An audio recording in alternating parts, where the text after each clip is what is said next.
Dans le Zendo, ou simplement là où l'on se trouve maintenant, le silence est déjà présent avant même que l'on croise les gens. Il ne dépend ni du calme extérieur, ni de l'absence de son. Le chant de l'oiseau, le bruit d'une voiture sur le boulevard, le souffle du vent ou les battements du cœur ne le perturbent pas. Ce silence n'est pas l'opposé du bruit. Il est le fond sur lequel tous les bruits apparaissent et disparaissent. C'est pourquoi les maîtres zen ont toujours accordé une place privilégiée au silence. Bouddha lui-même répondait parfois à certaines questions par un simple silence. Lorsque Mahakashyapa lui sourit devant la fleur levée par Bouddha, aucun discours n'est échangé entre Bouddha et Mahakashyapa. Et pourtant, l'essentiel est transmis. En fait, il n'y a pas eu de transmission en tant que telle, mais la rencontre de deux esprits sur la même longueur d'onde. Et cette rencontre se fait en silence. Le silence n'est pas un manque de parole. Il est la parole originelle. Avant le verbe, pourrait-on dire, il y avait le silence. Les mots divisent, analysent et expliquent. Le silence, lui, révèle directement ce qui est, sans passer par les mots.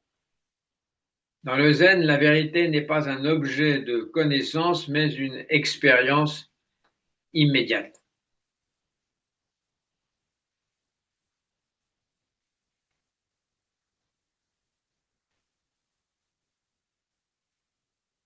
C'est pour cette raison que le zen ne cherche pas à enrichir l'intellect. Les livres ont certainement leur utilité, les enseignements également, mais ils ne peuvent jamais remplacer la vision directe. Maître Dogen disait, étudier la voie, c'est s'étudier soi-même. S'étudier soi-même, c'est s'oublier soi-même. Pourtant, lorsqu'on regarde profondément, il n'y a, il n'y a même personne à oublier. On s'aperçoit que ce que l'on appelait moi n'était qu'un assemblage de souvenirs, d'habitudes, de préférences et de conditionnements ou d'agrégats.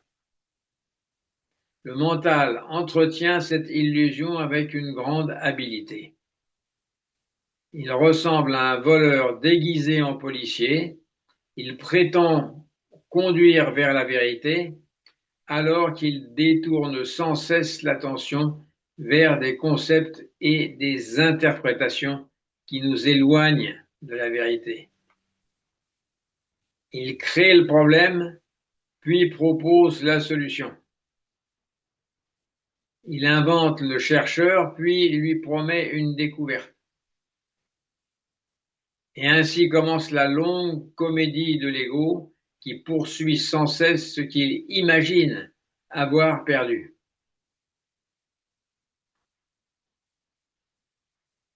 Le perdu, entre guillemets, justifie le chercheur et le chercheur objective le perdu, entre guillemets. Alors le zen coupe court à cette comédie, à ce cercle vicieux. Il ne cherche pas à convaincre le mental, il cherche à le dépasser. Un koan comme quel était ton visage avant la naissance de tes parents n'est pas destiné à recevoir une réponse intelligente. Aucune réflexion ne peut résoudre une telle question.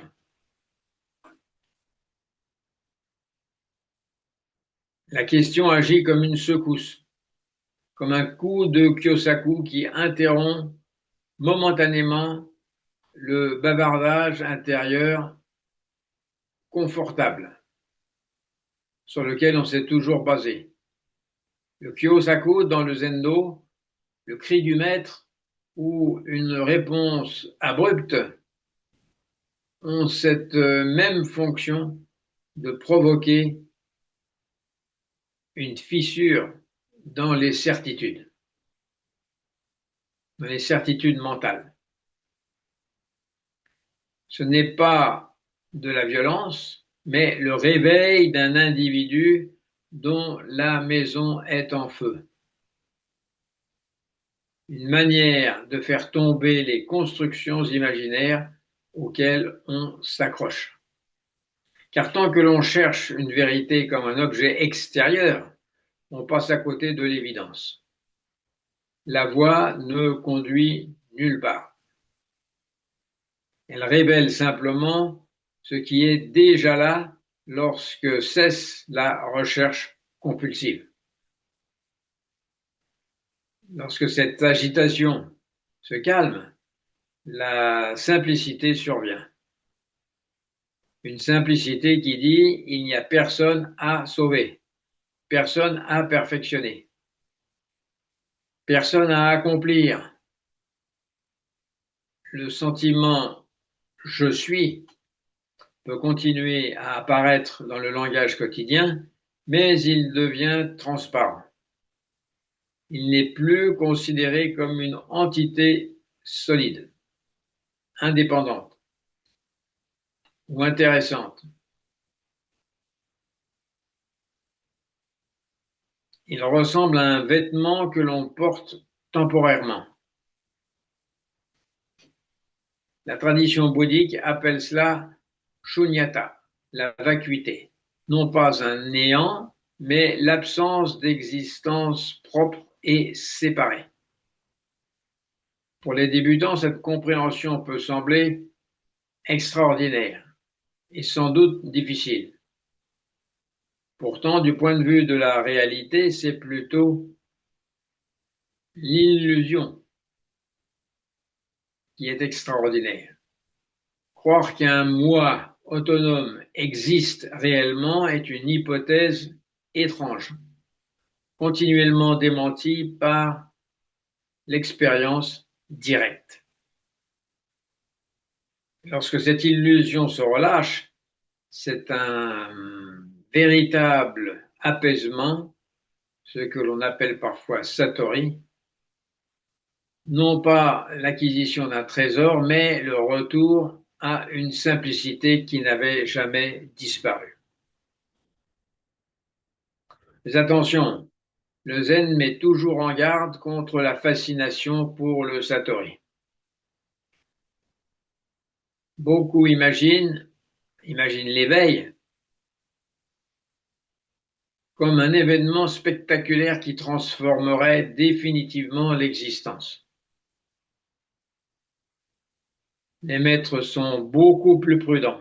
Ils disent, après l'éveil, il faut encore balayer la cour pendant 10 ans. Ceci pour dire qu'une ouverture même profonde doit être intégrée dans chaque geste du quotidien.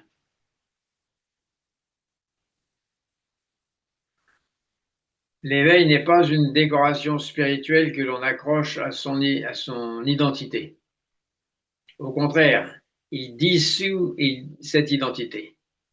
Il la dissout. Dans les monastères zen, la pratique ne se limite pas à la méditation assise.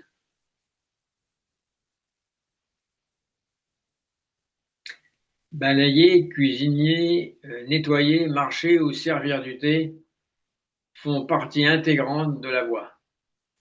La compréhension doit pénétrer chaque instant de l'existence. Sinon, elle reste une expérience passagère, un souvenir agréable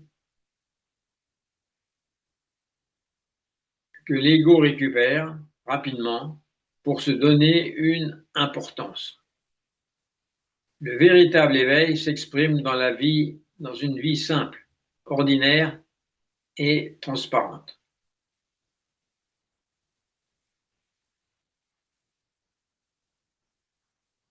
Après une telle ouverture, ce qui frappe est justement cette simplicité.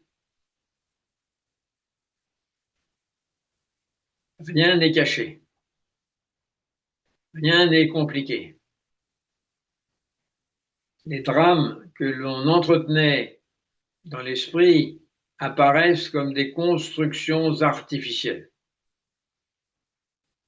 C'est un retour à ce qui précède les masques. C'est un retour à ce qui précède les masques. Un retour à notre visage avant la naissance de nos parents. Un retour avant les rôles et les récits personnels. Ceci dit, le zen évite soigneusement de décrire cette réalité en termes affirmatifs. Il lui préfère l'approche dite apophatique. Au lieu de dire ce qu'est la vérité, il montre ce qu'elle n'est pas.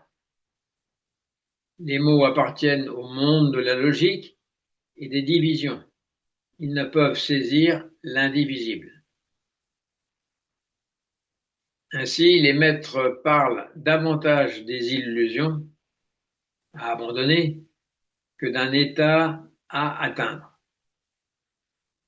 Tout ce qui est décrit devient immédiatement un objet mental. Or, la réalité vivante ne peut être enfermée dans aucune définition. C'est pourquoi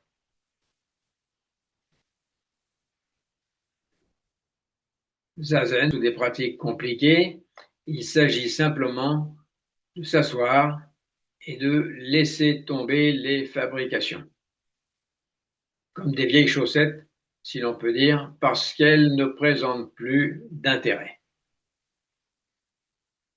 D'où le terme mu, M-U, dans sa transcription. Le terme mu, en japonais ou dans les koans zen. Mu signifie littéralement non.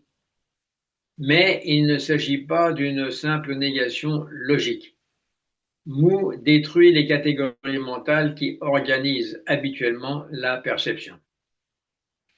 Lorsque l'on demeure avec mu, les oppositions habituelles, vrai et faux, être et non-être, réussite et échec, commencent à perdre leur pouvoir.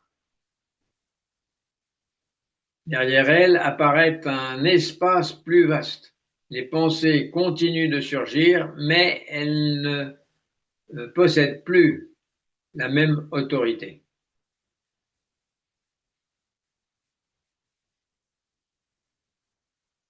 Parce que derrière elles apparaît un espace plus vaste. Les pensées continuent de surgir, mais elles ne possèdent plus la même autorité. On voit qu'elles ne sont que des phénomènes passagers. Elles ressemblent à des nuages traversant le ciel. La pensée perd son statut prééminent de centre de l'expérience. Le silence n'est plus un effort de concentration, ni une absence de pensée. Il est la reconnaissance de ce qui précède la pensée, avant la pensée. C'est la vacuité vivante, la présence sans séparation, l'unité qui précède toute individualisation. Les Japonais utilisent aussi le mot mushin, l'esprit sans esprit. Il ne s'agit pas d'un état de torpeur ni d'un vide artificiel. Mushin désigne un esprit libéré de l'interférence constante de l'ego. Un disciple demanda un jour: comment puis-je atteindre Mushin? Le maître répondit, abandonne celui qui veut l'atteindre. Comment atteindre Mushin? Réponse, abandonne celui qui veut l'atteindre. Toute la difficulté est là.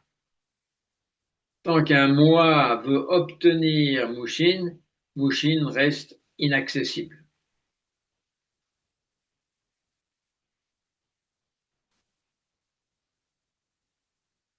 L'esprit retrouve sa fluidité naturelle. Lorsqu'on n'obéit plus à Shin, alors c'est Mushin. Shin est peut-être là, mais on n'obéit plus à ses injonctions. Dans les arts martiaux, cette compréhension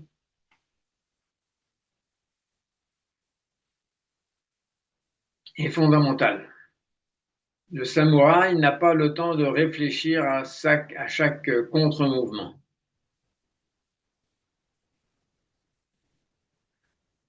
De même dans le tir à l'arc. On dit que ce n'est pas l'archer qui tire la flèche, c'est la flèche qui part d'elle-même. L'action se produit sans acteurs séparés. Il n'y a plus de distance entre celui qui agit, l'action elle-même et le résultat. Ainsi, la pratique du zen revient toujours à la même simplicité. On peut simplement s'asseoir sans chercher à devenir quelqu'un, sans poursuivre un éveil futur, sans attendre une récompense spirituelle. Comme le disait Maître Foyan, il faudra qu'on en reparle d'ailleurs peut-être demain. Foyan, c'est le XIe siècle. On peut chercher sans chercher. On demeure simplement actif au silence qui précède chaque pensée, à cette présence discrète qui ne dépend d'aucune circonstance. Là se trouve la véritable porte du zen. Non dans un état extraordinaire, mais dans ce qui est déjà là avant toute tentative de le saisir. Mushin, l'esprit sans esprit, n'est rien d'autre que cette disponibilité totale lorsque l'ego cesse momentanément de s'interposer. La vie agit d'elle-même.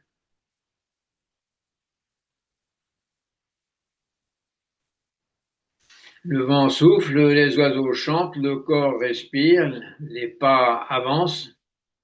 Rien ne manque, rien n'est en trop. Il ne reste que l'action silencieuse, la manifestation naturelle du réel, libre de tout acteur imaginaire.